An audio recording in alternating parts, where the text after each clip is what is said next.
Bonjour à tous et bienvenue dans cette nouvelle vidéo et aujourd'hui je reviens sur Showgirls, sorti en 1995 et réalisé par l'immense Paul Verhoeven. Alors par rapport à ce film, c'est complètement dingue parce qu'à l'époque où il sort, il se prend mais alors un torrent de boue comme t'as même pas idée. Et puis dans les années 2000, et puis après lors de la ressortie du film, il atteint un statut de film culte, voire adoré pour beaucoup de gens. Et on va en parler dans cette vidéo, je vais vous donner mon avis global sur ce film. Et il est clair évidemment que Showgirls, c'est Paul Verhoeven face à l'Amérique puritaine.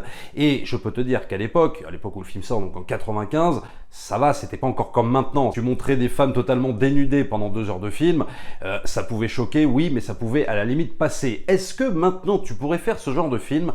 Eh bien, ça dépend par quel angle en fait tu vois le film. Et peut-être que finalement, malgré ce retour à l'ordre moral qu'on vit en ce moment, eh bien peut-être que tu pourrais justement faire ce film, mais tout dépend comment tu vois justement Showgirl, et c'est ça qui va être intéressant. Alors, comme je disais en début de vidéo, lors de sa sortie, le film a été énormément critiqué. Paul Verhoeven déclare même que les critiques n'étaient pas seulement négatives, c'était une flambée d'agressivité et de haine. On en parlait même comme le plus mauvais film jamais réalisé. 13 nominations aux Razzie Awards, comme celle du pire acteur pour Kyle MacLachlan. Lors de la cérémonie, Showgirl remporte même les prix du pire film, du pire scénario, de la pire actrice, de la pire révélation féminine, la pauvre Elizabeth Berkley, de la pire bande originale et évidemment du pire réalisateur pour Paul Verhoeven. Et Paul Verhoeven, faisant preuve d'humour, ira même chercher son prix. Going to Vegas for? You gonna win? I'm gonna dance. You're a fucking stripper, don't you get it? I'm a dancer. Et pourtant, et c'est pour ça que je parlais de l'angle par lequel tu vas voir le film, en fait, Showgirl, le but c'est de te montrer évidemment l'envers du décor de ces spectacles à Las Vegas, de te montrer évidemment la marchandisation de la femme, de la vulgarité outrancière d'un aspect du rêve américain, de la course à la réussite qui fait partie aussi du rêve américain, quitte à écraser tout le monde, quitte à être totalement mais cynique, dénué même de sentiments, d'amour propre. En vérité, Showgirl, ça parle évidemment de tout ça, mais avec suffisamment de provocation et d'ambiguïté pour que Verhoeven soit totalement mal compris. Évidemment, Showgirl te montre des décors totalement fake, des shows kitsch, de la musique ringarde et tout ce que tu veux, enfin tout y passe. Et évidemment que si tu prends le tout au premier degré de façon extrêmement sérieuse, tu peux te dire que oui, Showgirl est proche du navet. Mais évidemment, Showgirl ne peut pas se prendre comme ça, il faut avoir un petit peu de recul sur l'œuvre en question. You got more natural talent when you dance than anybody I've ever seen. We're auditioning tomorrow morning.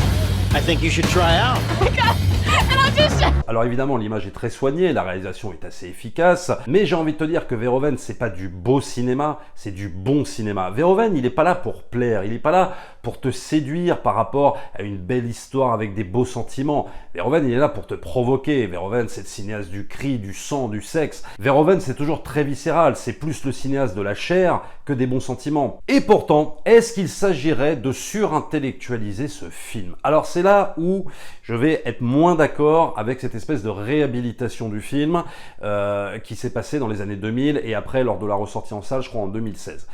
Je pense qu'il faut y apporter un peu de nuance, parce que d'un côté, tu vas entendre à l'époque que c'est un navet total, et puis de l'autre côté, après, lors des ressorties, tu vas entendre que c'est un chef-d'œuvre. Et peut-être que pour moi, en tout cas, la vérité se situe un petit peu entre les deux. Parce qu'il ne faut pas quand même exagérer, Showgirl, même s'il est loin d'être un navet, pour moi c'est un film honnête, passable, pas extrêmement bon, mais bien, voilà, mon avis sur la question, mais très sincèrement, on ne peut pas qualifier Showgirl comme meilleur film de Paul Verhoeven. Ce n'est pas un ovni dans la carrière de Paul Verhoeven, je dirais que même Showgirl, c'est un film extrêmement cohérent dans la carrière de Paul Verhoeven. Donc ça, il n'y a rien de choquant là-dedans, parce que c'est vrai qu'à l'époque, quand le film est sorti, et qu'on voyait toutes les mauvaises critiques, on s'est dit, est-ce que Paul Verhoeven n'a pas fait un ovni? C'est-à-dire que, est-ce que finalement Paul Verhoeven s'est emparé d'un sujet qu'il ne maîtrise pas vraiment et qu'il n'a pas de lien, en fait, avec sa filmographie? Si, Showgirl s'intègre totalement à la filmographie de Paul Verhoeven, mais pour autant, ça veut pas dire que c'est son meilleur film. Faudrait peut-être pas exagérer. Quand tu te plonges dans la filmographie de Paul Verhoeven, il y a 10 fois mieux. même 100 fois mieux que Showgirl, vraiment. Okay, ladies, I got one interest here, and that's the show. I don't care whether you live or die. I want to see you dance, I want to see you smile. Mais je dis ça effectivement parce que Libération, par exemple en 2016, alors qu'à l'époque ils avaient descendu le film, mais en 2016 ils se rattrapent, et le même journaliste, je crois, dit « Showgirl, c'est la dialectique entre le corps simulacre, le corps image, le corps fétichisé et le corps réel. La biologie Showgirl parle bien sûr de cela. » Oui, bien sûr, je suis d'accord avec tout ça, mais il s'agirait de pas trop surintellectualiser la chose. Et par exemple, tu vas même avoir les cahiers du cinéma, lorsqu'ils font une espèce de rétrospective sur Paul Verhoeven, qui vont qualifier de Showgirl, je crois, de chef-d'œuvre absolu, et qui vont dire que Showgirl est évidemment une grosse farce, qui grossit évidemment tous ses traits dans le but d'ironiser son propos sur l'envers du décor américain. Oui, je suis d'accord avec ça, mais pour autant, t'as l'impression que quand un journaliste dit ça, t'as l'impression qu'on peut passer sur tous les manquements du film, en fait. C'est-à-dire que, sous prétexte de parce que c'est une farce, que ça grossit les traits, etc., qu'on peut passer, par exemple, sur des dialogues, à mon sens, un petit peu indigents, quand même.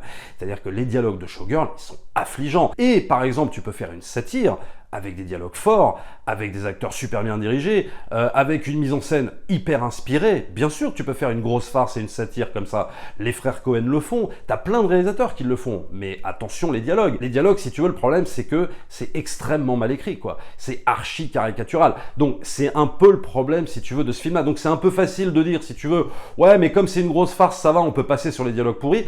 Non, quand même. C'est là où moi je ne suis pas vraiment d'accord par rapport à la surintellectualisation de ce film-là. You can't touch me, but I can touch you. I'd really love to touch you. Le film est écrit par Joe Esteras, alors qu'il a signé beaucoup de scénarios Hollywood, dont le fameux Basic Instinct, évidemment réalisé par Paul Verhoeven, et qui était bien mieux à mon sens qu'un Showgirl, et également Flashdance. Alors c'est intéressant de faire la comparaison avec Flashdance, parce que le film, en fait, dans sa première mouture, en tout cas le scénario, ressemblait énormément à Flashdance, et ce qui ne plaisait pas vraiment à Mario Kassar, PDG de Carolco, et à Paul Verhoeven. Donc ils ont décidé de s'éloigner de la version initiale du scénario pour le modifier et pour faire finalement un film qui va ressembler beaucoup plus à Eve, le film, en tout cas sur les thématiques bien sûr, il va beaucoup plus ressembler à Eve de Joseph Mankiewicz avec Bette Davis. Le truc c'est que oui, on peut faire la comparaison avec Flashdance parce qu'on va être dans beaucoup de numéros de danse, on va être dans le monde du spectacle, mais là où Flashdance va être mieux reçu que le film de Paul Verhoeven, bah déjà t'as le réalisateur, t'as par exemple un Adrian Lyne, bon, qui a réalisé L'échelle de Jacob, qui a réalisé Liaison fatale, qui est un réalisateur plus de la sensibilité, aussi de la violence, peut-être aussi avec un aspect outrancier, mais qui est surtout un réalisateur de la sensibilité, bien plus qu'un Verhoeven qui n'est pas du tout là pour ça, si tu veux. Et quand par exemple Adrian Lyne va s'emparer du scénario de Flashdance, où il n'y a pas réellement de dialogue, où c'est aussi la course à la réussite, où c'est aussi le côté « je veux absolument vivre mon rêve américain », oui, mais sauf qu'il le fait avec énormément de sensibilité, quitte à plaire à tout le monde et ne déranger personne, en fait, par rapport à un Paul Verhoeven, avec le même sujet, il t'aurait fait un truc avec que du cul, il t'aurait fait un truc hyper violent, hyper provocateur et tout ça. Qu'est-ce qui est le mieux? J'en sais rien, mais ce qui est intéressant, c'est de voir le traitement d'un même scénariste par deux réalisateurs différents. Et c'est là où on pourrait voir, par exemple, qu'un Showgirl, s'il avait été réalisé par un autre metteur en scène, on oublie Verhoeven, on oublie le côté totalement subversif et le côté évidemment provocateur de Verhoeven, peut-être que Showgirl aurait été bien plus accepté. Et il y a une différence de traitement de personnage aussi, c'est deux filles dans les deux films, mais le truc c'est que dans Flashdance, tu as un personnage un peu plus mature, je dirais un peu moins concon, un peu plus intelligent que la Elizabeth Berkley dans Showgirl, et puis évidemment tu as le côté cynique en moins dans Flashdance que tu vas avoir évidemment dans Showgirl, aspect cynique bien sûr que Paul Verhoeven a bien entendu voulu développer. She's dazzling, she's exciting, and she's what Las Vegas is all about. She's a big star. You're not worth it. Alors évidemment, il y a la pauvre Elizabeth Berkley, je dis bien la pauvre Elizabeth Berkley parce que c'était pas une mauvaise actrice, Elizabeth Berkley. Il faut quand même se rappeler qu'à l'époque, nous, on la connaissait avec Sauvé par le Gong, et c'est là-dedans qu'on l'avait découvert, donc le petit sitcom pour ados, super gentil, super sympa. Et puis d'un seul coup, on apprend qu'elle va tourner pour Paul Verhoeven quand même, dans un film où il y aura énormément de nudité. Et là, si tu veux, c'était l'explosion. On s'est dit, mais qu'est-ce que ça va donner? Est-ce que ça va être bien et tout ça? Donc on était hyper intrigués. Mais c'est vrai que je dis bien la pauvre Elizabeth Berkley parce que pour le coup, après après, bah, elle n'a pas tourné grand-chose, et même Paul Verhoeven va lui-même presque s'en excuser, à dire que bah, c'était pas de la faute d'Elizabeth Berkley, c'était plus de sa faute à lui. Mais ce que je trouve vachement dur, c'est par exemple de lui donner un Radio Award à Elizabeth Berkley. Parce que s'il y a un problème par rapport à Elizabeth Berkley, c'est pas l'actrice elle-même, pour moi c'est plus un problème d'écriture de personnage. Elle se donne à fond, Elizabeth Berkley, dans le film. Tu revois le film, putain, mais elle se donne, mais comme jamais. J'ai rarement vu, si tu veux, une actrice se donner comme elle se donne dans Showgirl, quoi. C'est juste phénoménal ce qu'elle fait. Alors, je dis pas qu'elle méritait l'Oscar de la meilleure actrice, faut peut-être pas exagérer, mais je trouve que de là à lui donner un Radio Award et finalement de l'humilier, hein, d'une certaine manière, bah, c'était un peu dur. Et puis surtout après, de ne plus rien lui donner derrière, ou lui donner beaucoup de second rôle, parce que c'est pas qu'elle ne va plus tourner, mais ça va être beaucoup de second rôle, alors que elle aurait pu être un premier rôle après Showgirl, réellement, vraiment. Et peut-être qu'elle était même destinée à ça. Mais le problème, c'est que ce film-là va se prendre tellement de mauvaises critiques, bah, qu'à un moment donné, la nana peut plus tourner. Et Paul Verhoeven, je crois même, c'est peut-être même son dernier film à Hollywood. Et après, il va retourner faire des films en Europe. Et c'est là où le film Showgirl marque un palier, très clairement. Hein. Que ce soit pour Elizabeth Berkley, que ce soit pour Paul Verhoeven, c'est juste une catastrophe ce qui s'est passé par rapport à Showgirl. Et je parlais vraiment de problèmes pour moi d'écriture de personnages, bien plus que d'actrice. Parce qu'elle fait tout ce qu'elle peut, vraiment, Elizabeth Berkley, et je la trouve même excellente dans son rôle. Mais le problème, c'est que ça vient pour moi de l'écriture du personnage. On a énormément de mal à s'attacher à ce personnage qui est pas très bien écrit, quoi. C'est-à-dire que elle est dépeinte un peu au début, un peu couillonne, quoi, disons-le, con, quoi. Voilà, la meuf complètement superficielle, qui a envie de réussir, etc. C'est très difficile pour moi de s'attacher à ce genre de personnage. L'arc narratif est intéressant. Je dirais que le basculement vient un peu trop tard, et c'est dommage. On aurait pu avoir un basculement de personnage qui interviendrait bien plus tôt, bah, pour qu'on puisse voir un petit peu aussi les deux facettes de ce même personnage, et ça aurait été bien plus intéressant. Et pour le coup, je pense qu'Elizabeth Berkley aurait eu beaucoup plus à manger en termes d'actrice pour camper bien ce rôle et pour jouer bien ce rôle. Il y a vraiment un problème d'écriture de personnage, quoi. Pour moi, c'est indéniable sur ce film. C'est le gros problème, je trouve, de Showgirl.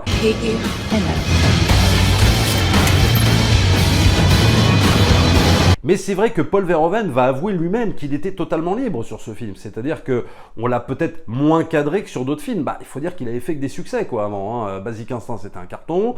Et dans Basic Instinct, il avait poussé le curseur du sexe hyper loin. Donc là, il s'est dit, bah, je vais aller encore plus loin dans Showgirl. Je vois pas ce qui peut m'arrêter. Donc en gros, il va avouer lui-même qu'il était totalement libre. J'ai fait exactement ce que je voulais faire. Avec le recul, je me dis que ça a apporté au film un vrai style, oui, mais que ça ne l'a peut-être pas beaucoup aidé commercialement. Alors oui, commercialement, parce que le film n'a pas bidé, si tu veux, mais il n'est pas rentré du tout dans ses frais. Par exemple, un film comme Striptease avec Demi Moore va beaucoup plus marcher. Showgirl, oui, à côté, à limite quasiment fait un bide. Mais c'est vrai que pour revenir après à ces années post-2000, même 2015, 2016, où tu as des universitaires qui vont dire que Showgirl, c'est peut-être le meilleur film de la planète, et d'ailleurs, il y en a qui vont dire, ce n'est pas une merde, Showgirl, c'est un film dévastateur. Si on le prend comme un commentaire sur la dimension sadique et salace du show business, c'est l'œuvre d'un maître. Alors oui, je ne peux pas le contredire parce que c'est vrai que Showgirl parle de ça, mais disons que je remets sur le tapis mon argument d'un Verhoeven extrêmement provocateur qui joue avec les limites, qui pousse, si tu veux, la représentation sexuelle hyper loin, l'hypersexualisation des femmes hyper loin, et donc oui, il joue sur une certaine ambiguïté. Tout le monde n'est pas forcément à même de comprendre, si tu veux, qui veut dénoncer justement la marchandisation de la femme.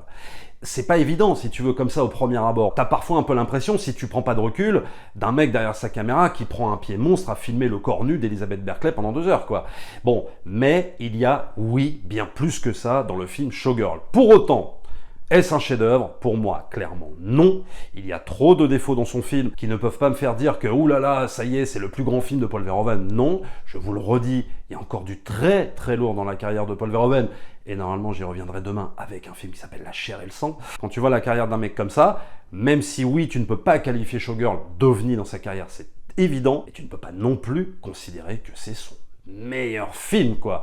Ça fait même pas partie pour moi d'un de ses meilleurs films. Pour moi, c'est presque, à mon sens, un film mineur dans sa carrière. Ça veut pas dire qu'il est mauvais, mais ça veut dire que par rapport à ce qu'il est capable de faire, bah, c'est loin, mais très loin d'être le meilleur. Ça reste mon avis.